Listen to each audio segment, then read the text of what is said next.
se finit sur le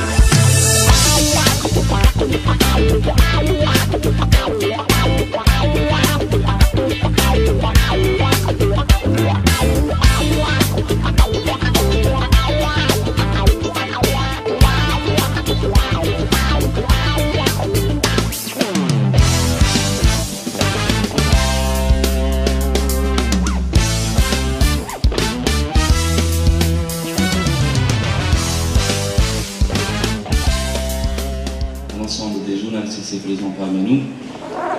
Je préfère le dire en arabe, c'est que les journalistes, par rapport à l'établissement agriculture,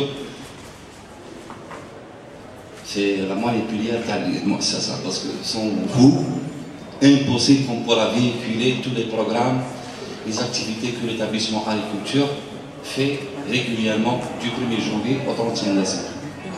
Aujourd'hui, l'occasion se présente avec M. Karim qui est là parmi nous, qui garde toujours sa fraîcheur et sa jeunesse.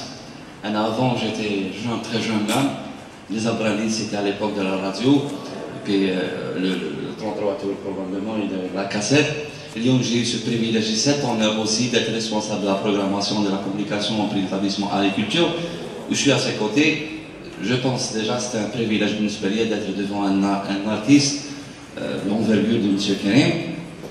Alors, pour ceux c'est le vendredi 10 janvier 2014, à partir de 17h, je précise, c'est à 17h, les Afghanistes qu'on a connus et qui sont toujours là parmi nous vont animer un spectacle à l'occasion dans le cadre des activités quotidiennes d'établissement agriculture. Quoique, on a jugé il y a 2 mois de ça avec Karim que c'était l'occasion aussi de fêter INR. Et par la même occasion, je vais présenter mes remerciements aux gens de la radio, plus particulièrement de la chaîne 2, qui nous ont proposé un programme qui est vraiment riche et à la hauteur. Et on n'a pas hésité un instant, d'ailleurs, il y a M. Smerin qui va vous confirmer ça, on n'a pas hésité, on n'a pas pris beaucoup de temps de réflexion afin de dire oui pour ce programme. On a rajouté notre petit grain de sel pour cet événement de fête INR qui est ancré dans l'histoire de ce pays et de ce beau pays. Parce que je ne vais pas vous rajouter de plus en disant que la culture, c'est la plus grande richesse qu'on pourra avoir et d'être fier en même temps avec. Quoique l'événement aujourd'hui est exclusif pour M. Karim, leader du groupe Abranis, qui va animer cette conférence. Je ne vais pas monopoliser la parole, mais tout de même, je tiens à vous remercier beaucoup d'être présent ici parmi nous et vous dire encore au nom de M. le directeur de l'établissement agriculture et l'ensemble du personnel de l'établissement agriculture, merci beaucoup à mon frère, confrère, journaliste, radio, télévision et presse écrite. Merci beaucoup. Karim, à vous la parole. Merci M. Mouche. Merci, c'est toujours un plaisir de travailler dans son pays, notamment à Alger, la capitale. C'est un plaisir de retrouver le public, de vous retrouver. Je vous remercie d'être venu dans cette matinée où il fait un peu frais. Donc, c'est l'occasion pour nous, moi je mets 3 chiffres, de 1964, 2014 et aussi 40 ans. Je m'explique, de 1964, c'est une année, Georges de Lamberder. Donc on n'a pas l'habitude de le marquer et c'est un plaisir de partager cet événement avec le public, avec l'organisation de l'agriculture d'Alger qui ne manque pas de recevoir les artistes comme il se doit. 2014, bon c'est 2014, je prends l'occasion pour souhaiter au public et à vous et à nos fans, à tous ceux qui nous ont soutenus depuis le début. Donc 73 de 2013, c'est le 40e anniversaire de l'existence de ce groupe, mais j'allais dire de ce concept. Il faudra quand même savoir que Abranis, ce n'est pas un groupe standard ou ordinaire basé sur 2-3 personnes. C'est en fait un espèce de concept. Il y en a qui appellent ça une fondation, une association, il y en a qui même qui parlent d'entreprise. C'est vrai que quand on regarde le nombre de musiciens qui sont passés dans ce groupe, on arrive à un chiffre de 48 entre les guitaristes, les bassistes, les claviers, les batteurs, etc., que ce soit à l'étranger ou ici. Donc ce concept a permis, cette forme d'organisation a permis la pérennité. C'est pour ça que ce groupe n'a pas disparu, comme ont disparu des tas de groupes au bout d'un an ou 2 ou 3 ans. Donc ces trois motivations qui nous sont chères, qu'on va fêter donc le 10 janvier à la salle Ibn Khaldoun, à partir de 16h30, n'est-ce pas, monsieur le directeur? À partir de 16h30. 16h30, c'est une bonne heure, comme ça permet à des familles de venir. La dernière fois, on revient de Tamanrasset, où les programmations sont faites tard. On est monté sur scène à 11h, et comme c'est froid la nuit, la plupart des gens, ceux qui amenaient des enfants et des personnes âgées, n'ont pas pu résister. Ils sont rentrés avant notre montée sur scène à 11h. Donc c'est une bonne horaire, c'est une bonne tranche horaire pour recevoir un maximum de public. Que puis-je vous dire d'autre maintenant? Moi je suis au cadeau vos questions. Comme on est quand même un groupe bien organisé, on a préparé pour vous des enveloppes contenant chaque enveloppe pour la presse un CD de données. Dans ce CD de données, vous trouverez des photos, vous trouverez des biographies, vous trouverez des tas de renseignements sur le groupe. Il y a un CD, le dernier album paru par les organismes qui s'appelle Arwayah. Donc, qui seront tenus à votre disposition. Ça vous aidera pour ceux qui font de la presse. Pour les télévisions, celles qui ont une télévision, on a aussi un DVD de clips vidéo qui sont diffusables par les télévisions sans problème, qui sont nos productions. Voilà, donc j'attends vos questions. Ces derniers temps, on a fait pas mal de concerts, de galas, que ce soit en Algérie ou à l'étranger. Nous avons édité un album qui est sorti en début 2012, qui a très bien marché, qui a reçu un bon accueil en public. On est très sollicité. Là, on revient du Canada pour faire Tamanrasset, pour être le 10 à Alger. Donc c'est un groupe très actif. Et il est actuellement en Algérie, disponible, complet. Et donc, il est actif, très demandé, ça tourne pas mal. Il faut dire que maintenant, il y a du matériel en Algérie, merci. Avant, il y avait des difficultés à trouver du bon matériel de sonorisation, par exemple, ou des salles adaptées, ou des techniciens, même des techniciens spécialisés dans le son, dans la lumière. Maintenant, ce matériel existe. Il reste encore très onéreux, pas disponible à toutes les bourses, mais ce matériel existe. Donc, comme le groupe Pyramide, c'est quand même un groupe de rock qui fait beaucoup d'instruments électriques. On a besoin d'un matériel qui répond bien. Et à présent, maintenant, ça existe dans notre pays. Et on s'en réjouit en premier lieu. Est-ce que le groupe s'est adapté? Nous, on s'adapte. Vous savez, il faut avoir une grande notion d'adaptation à chaque fois. Vous savez que d'une salle à l'autre, c'est jamais la même acoustique. Quand vous travaillez à l'étranger, vous pouvez avoir affaire à des techniciens qui parlent même pas la langue. Donc, l'adaptation, il faut la faire obligatoirement. Donc, on s'adapte. Bien sûr, on s'adapte. Le groupe s'est adapté. Le groupe il est entièrement, tous ses membres sont algériens. Donc, il vivent en Algérie. Donc, il n'y a pas de problème spécifique. Quand si on part en hiver au Canada, peut-être qu'on aura plus froid que les autres. Non, il n'y a pas de problème particulier. Le groupe s'est bien adapté.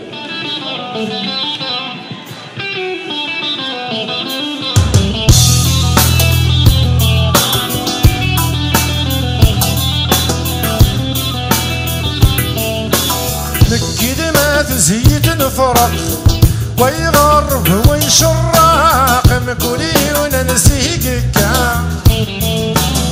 فوادي وفي اللم يحرق يغوس يشقاق الحب والدقم يوقع تا ونسى وسمي تسوق دور فاني تنفق شو غلط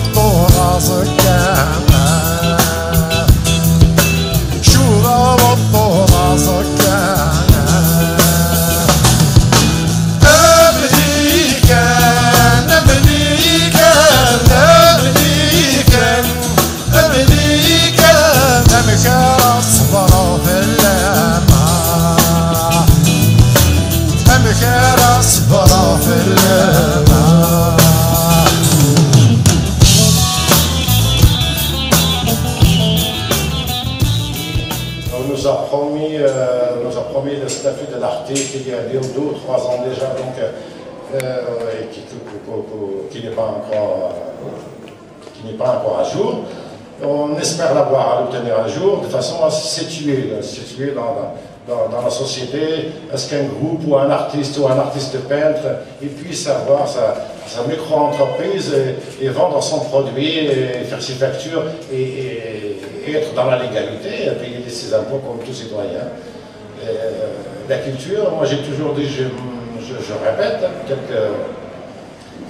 que la culture est une source de richesse, c'est une énergie, une source de richesse, comme toutes les autres ressources. Les films et les musiques américaines, notamment anglo-saxonnes, je les cite eux parce que ils sont devant, ils font rentrer de la devise et de l'argent par les droits et la vente des disques de leurs artistes par milliards aux États-Unis. Donc c'est la culture, un bon film, vous pouvez le vendre à l'étranger, pour faire son adaptation et le vendre, et vous rapporter de l'argent pour le pays, de même pour les disques, de même pour les écrivains, les livres, enfin, le monde artistique, ou les tableaux, le maître. Donc il faut savoir que la culture n'est pas un poids, n'est pas quelque chose qui coûte simplement au pays, on dépense de l'argent dessus, mais en réalité, si elle est bien gérée, bien encadrée, la culture est rentable. La culture est rentable. Oui, monsieur. Karim, bonjour, on est très content de vous rencontrer. Vous avez une longue longévité, parce que vous chantez algérien, vous chantez pour un public algérien, la composante est algérienne, donc on est très fiers de vous. Bien, je voudrais vous poser une petite question. En ce qui concerne les textes, est-ce que vous inspirez du terroir? Alors, Anis a chanté beaucoup de textes du terroir, et il y a même 2 titres. C'est une adaptation du texte intégral de Simon Doumhen, qui est du XVIIIe siècle. La chanson, par exemple, la chanson Axel, c'est de Simon Doumhen. On lui a fait une musique un peu style pop. Et la chanson Amjah, il y a aussi de Simon Doumhen, c'est une chanson typiquement rock.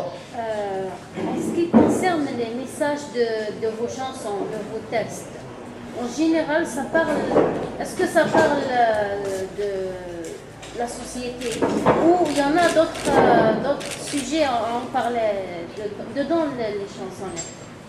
Oui, d'un titre à l'autre, le thème peut varier. Donc il y a des chansons qui parlent de la société, il y a des chansons de thème social qui parlent de la société, de ce que ressentent les gens. Par exemple, la chanson c'est une chanson qui dit, bon, cette année je vais te ranger à l'année passée, etc., qui appelle la routine, que la vie chère, etc. Ça désigne ça, c'est un peu la mal-vie, la citoyen lambda.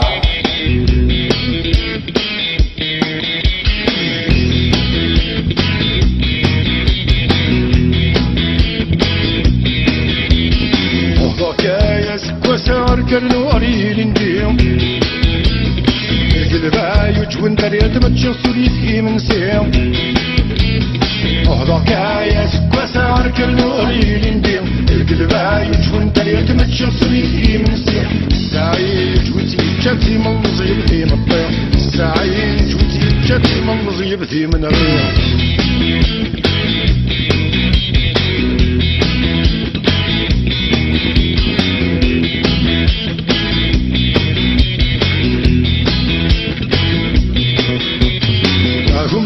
نغل كيف العتب كان يكيرنا أتقان وصوغي لي فاتت ساكن زندامة أقوم ناس نغل كيف العتب كان يكيرنا أتقان وصوغي لي فاتت ساكن زندامة عمينا يبقي واسلي يشكول ولاد سلفسا عمينا يبقي واسلي يشكول ولاد سلفسا. Finalement, il trouve que les années se passent et se ressemblent en fait. Il dit, on fait pareil pour l'autre. Les années passent et se ressemblent. Dans l'esprit de cette chanson, d'un titre à l'autre, vous retrouverez il y a des traductions en arabe, des traductions en français et les textes originaux dans les chansons. Sur le site officiel du groupe, je vais vous donner les références du site qui se trouvent sur Internet. Donc c'est 3W habituel, et puis abranis.w.pw.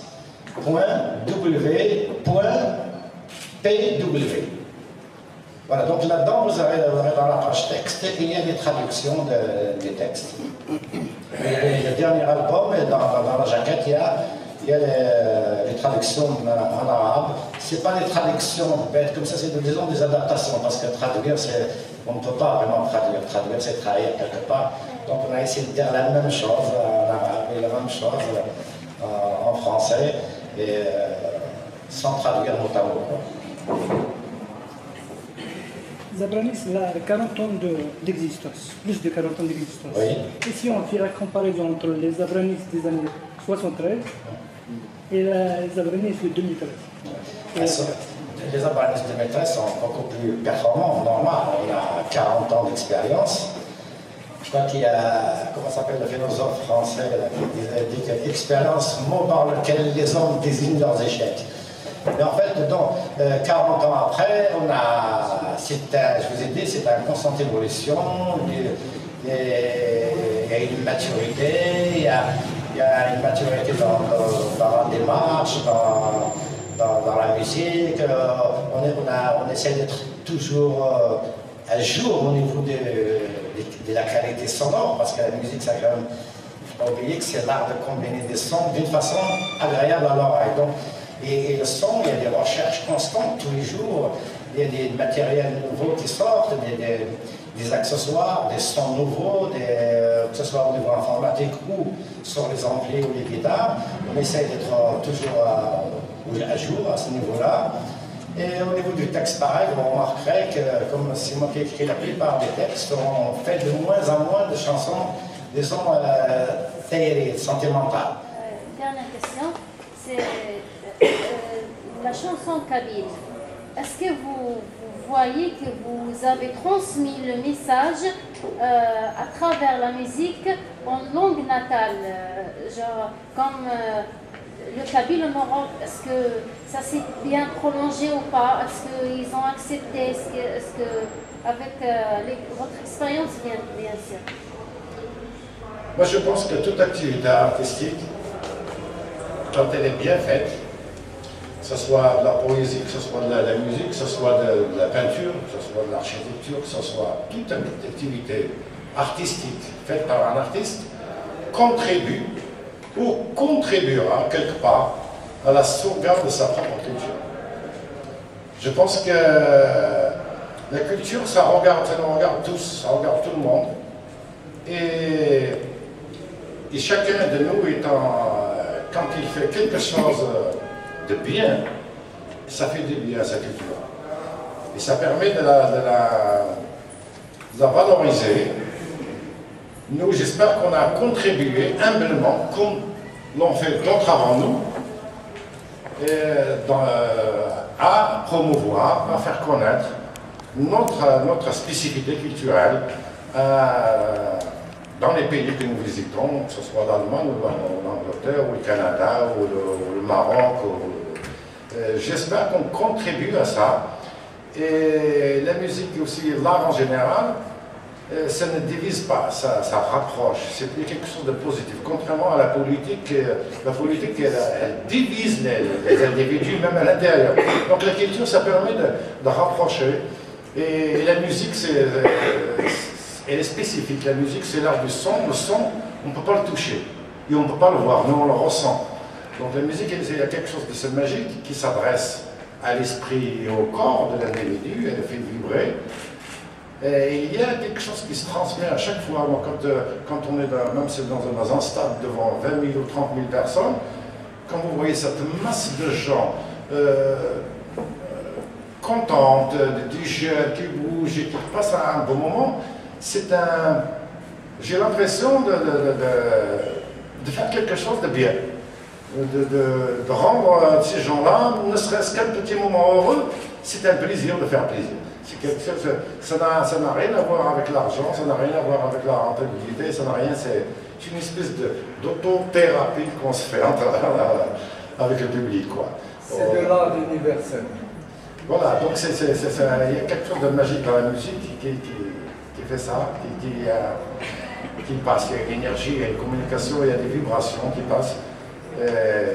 Et plus il y a du monde, plus ce phénomène, on le ressent plus fort. C'est-à-dire qu'il m'est difficile, moi, de prendre une guitare et de chanter pour 2-3 personnes ou pour un groupe de gens comme ça, que de chanter pour 20 000 personnes. Il y a quelque chose qui vous donne, il y a quelque chose qui vous pousse et qui vous donne l'énergie, parce que, je sais pas, il y a quelque chose de magique, d'accord, je ne saurais pas comment trop expliquer. D'où vient le nom Abramis? Alors, le nom Abramis, vous le retrouverez dans les biographies qu'on va remettre, mais très brièvement. En 1973, quand on a créé ce groupe, on cherchait à mettre un nom. On avait mis d'autres noms, Joran, Liquette, je ne sais pas quoi. On avait avant, parce qu'on était quand même avant d'être officiel, dans les années 60, fin 60, 65, 66, 67. Mais quand on est venu pour participer au festival de la première festival de la chanson en Algérie, on voulait un nom qui soit facile à retenir, qui soit beau et qui soit en même temps qui va dire quelque chose. Donc on s'est penché dans des livres, je me rappelle, on avait trouvé un livre de Charles-André Julien qui s'appelle L'histoire de l'Afrique du Nord, un autre de Gabriel Camps, Les Berbères en marche de l'histoire. On a trouvé des tas de noms, les Botans, les Zinites, les Almohades, on a trouvé Brans. Ça, c'est le temps qu'on a regardé. Donc, d'après ce livre, c'est le nom que portait une ethnie d'origine berbère qui était sédentaire. Donc, cela se situe entre le 6e et le 7e siècle, sous le règne du roi Koussila. Ils s'appelaient les Branes. Il y avait à l'époque les Branes qui étaient des gens sédentaires, comme nous, on avait leur ferme et tout ça. Il y avait les Botres à l'époque. Pour l'anecdote, les Botres, c'était des nomades, c'est comme les nomades de maintenant. Et les Botres entraient sur les terres des Branes, d'après toujours ce livre, et il y avait des conflits. Et Koussila, c'est du mal à les calmer et à en faire une unité pour faire face aux problèmes qu'il avait à l'époque, le 6e, 7e siècle. Voilà, donc ça a trait, le nom Branes vient de Branes. Et on a ajouté un A, on nous a ajouté un A, parce qu'à l'époque, on trouvait que ce nom sonnait trop anglo-saxon. Déjà qu'on est venu avec des cheveux longs, en 73, des cheveux longs et tout ça, un peu cuir, des matériaux électriques. Donc, il y en avait peut-être quelques-uns qui n'ont pas apprécié ou qui étaient choqués, les hyper conservateurs, je ne sais pas, donc, ils ont dit on va ajouter un A pour faire l'Abramis, pour que ça sonne plus algérien, plus de chinois. Et après, ça restait comme ça. Et comme c'est connu comme ça, on a laissé comme ça. Mais le A, en réalité, n'existe pas. C'est compliqué. Hein? C'est un préfixe bien placé. Oui. Quel est le lien entre ce groupe et celui des années 70 qu'on a connu ici à Alger? Et pourquoi cette longue absence des années 70? Alors, Abramis, c'est le groupe, c'est le concept créé en 73, c'est le même qui continue jusqu'à présent. Des musiciens arrivent, des musiciens partent, des musiciens reviennent, d'autres ils changent de pays, l'autre il se marie, sa femme ne veut plus qu'il joue, etc. Je ne vais pas vous raconter l'histoire interne qui n'est pas très intéressante. Il n'y a pas de différence, c'est le même concept parce qu'il y a un fil conducteur. Il y a un fil conducteur, il y a un style, il y a une équipe, je veux dire, il y a une tête. C'est pas un bateau ivre qui est livré à la mer, okay, parce qu'il y a une direction. La différence, c'est ça votre question, par rapport à maintenant. Est-ce que c'était le groupe ou bien c'est le même? C'est le même, c'est Abramis, c'est un seul, pas 36. C'est l'absence. Alors oui, l'absence. J'ai connu l'année des années 70. Alors on a eu un petit moment d'absence de l'activité artistique en général. Tout le monde le sait, c'est dû aux des années de braise qu'a vécu l'Algérie dans les années 90, l'insécurité, le terrorisme et tout ça. Beaucoup de techniciens, beaucoup d'artistes se sont retrouvés à l'étranger, notamment en France, même des ingénieurs de son. Cette absence, je pense qu'elle est due en partie à ça. Et Et pendant ce temps-là, on était ailleurs, on a travaillé en France, en Europe, dans d'autres pays. Mais seulement quand on est en Hollande, bon, les gens en Algérie ne savent pas qu'on est en Hollande. Il y avait moins d'Internet à l'époque. Maintenant, on sait. Maintenant, on fait quelque chose. Je peux vous dire que cette conférence de presse, dans les 24 heures, elle fait le tour du monde. Avec les moyens techniques. Nous, on est férus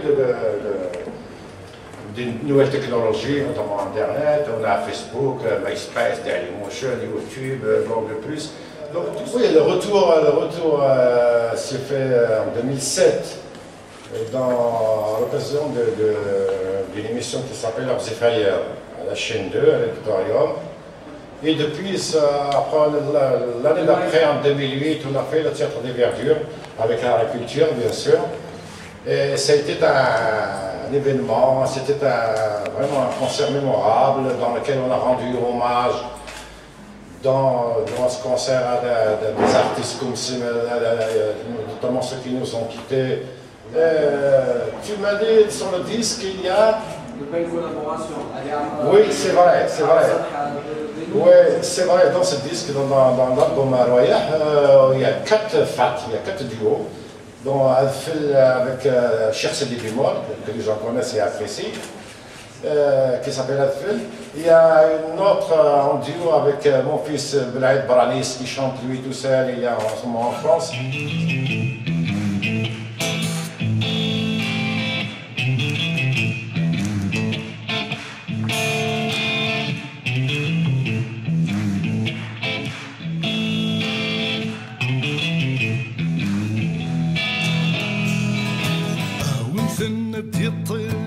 المرث بدل في كلي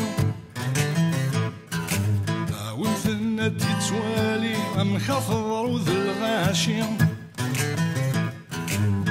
ومثلنا تطلي من المرث بدل في كلي ومثلنا تتوالي ام خفضر وذ الغاشي عاوي روحنا ديت ما قالا نورر نداس الوي عاوي روحنا ديت ما قالا نورر نداس الوي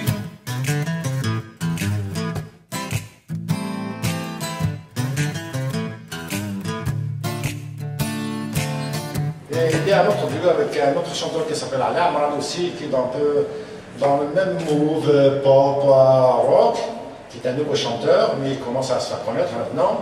Et il y a aussi un autre beau duo avec Taous Al-Hab, qui a une voix magnifique. Donc cet album-là, c'était vraiment un album partagé, c'est pas un album égoïste, c'est vraiment des belles rencontres dedans, avec des bons sons, avec des grands artistes. Il y a même un autre titre, un peu slam, un peu rock, avec Amir Chamouanes, qui est un excellent poète, un peu extraterrestre sur le bord. Et sous des arrangements de Yuval, normalement il est devenu mon fils Yuval, le jeune guitariste que vous voyez qui joue la guitare.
Il a intégré le groupe donc, en 2008.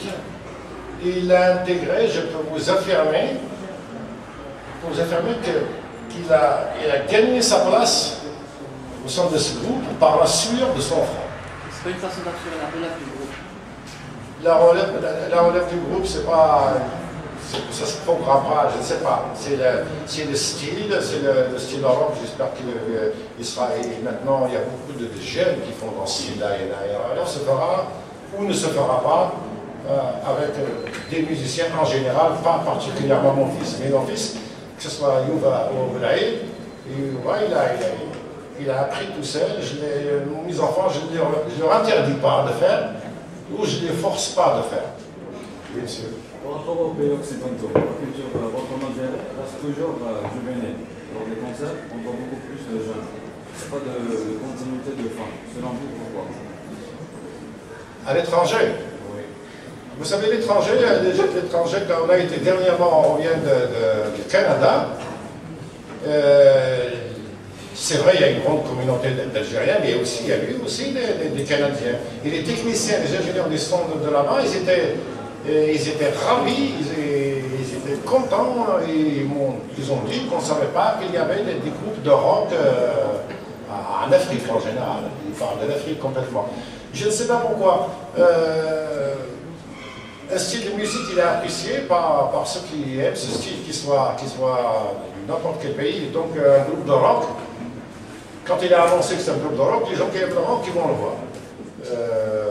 Non, il n'y a pas de particulier. Mais c'est vrai qu'ils nous disent qu'on n'est pas habitué. Il n'y a pas beaucoup de groupes de rock qui viennent d'Algérie, notamment d'Algérie. Il y a Johnny Guillet qui se trouve en Afrique du Sud, mais ce n'est pas un groupe, c'est un chanteur. Mais je ne connais pas vraiment beaucoup de groupes. Maintenant, ça commence à venir. Ils ne sont pas encore connus, mais je pense que c'est un état d'évolution. J'espère. Que vous a apporté le groupe? Pardon? À titre personnel. À titre personnel, que vous a apporté le groupe? Bah, tout. Ma carrière m'a permis de m'exprimer, mes sentiments, intellectuellement, spirituellement, socialement. Ça m'a permis j'en ai fait ma vie. C'est mon enfant, c'est moi qui... Je suis le fondateur, le dépositaire légal. Pourquoi je suis le dépositaire légal? Quand on a créé ce groupe en 1973, donc on l'a fait candidement, normalement, simplement, dans toute... c'est bnia, il n'y a pas de calcul, il n'y a rien du tout. Hein. Et donc 73, 74, 75, donc 2 ans après, 2 membres du groupe ont fait défection et ont créé un autre groupe. Donc là, j'ai dit, bon, on ne peut pas vraiment compter sur une personne. Il ne faut pas compter sur la fidélité d'une façon indéfinie, c'est pas possible. Donc en 1975, j'ai pris cette initiative de déposer cette marque, son nom, et de le déposer dans les organismes internationaux, comme la SOCEM, la Rwanda, chez nous, etc. Et donc j'ai fait fonctionner. J'ai un peu comme un chef d'entreprise qui fait fonctionner une entreprise. Quand quelqu'un n'est pas disponible, il n'y a pas de problème. Là, il a remplacé tout simplement par quelqu'un. Et c'est ici comme ça que ça fonctionne.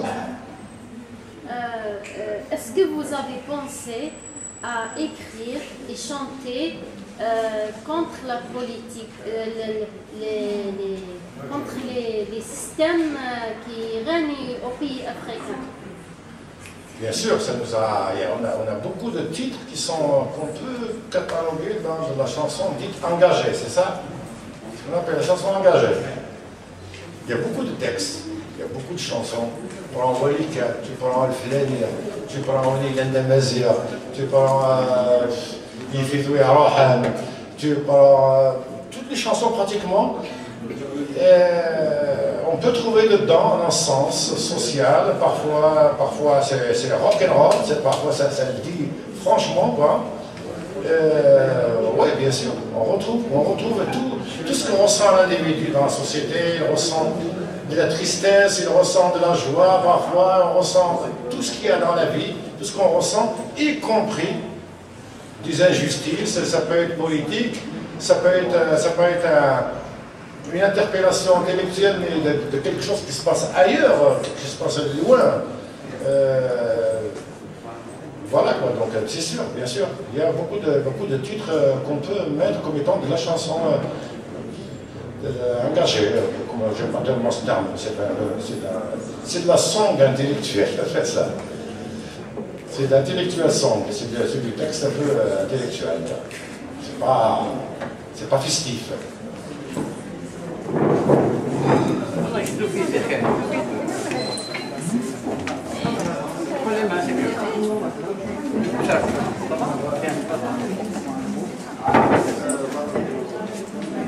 C'est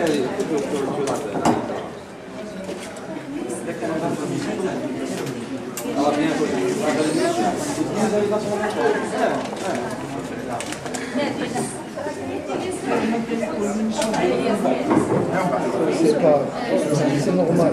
Les Beatles.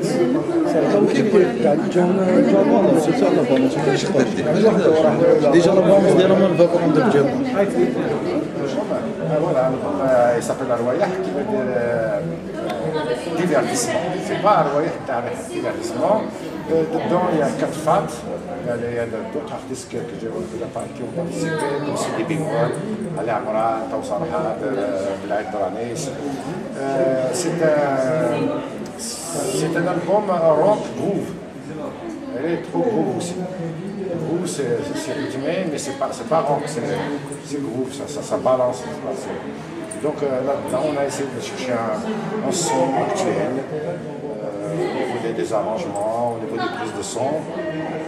Et la particularité de ce groupe, de cet album, c'est qu'il est fait 100% made in Algérie.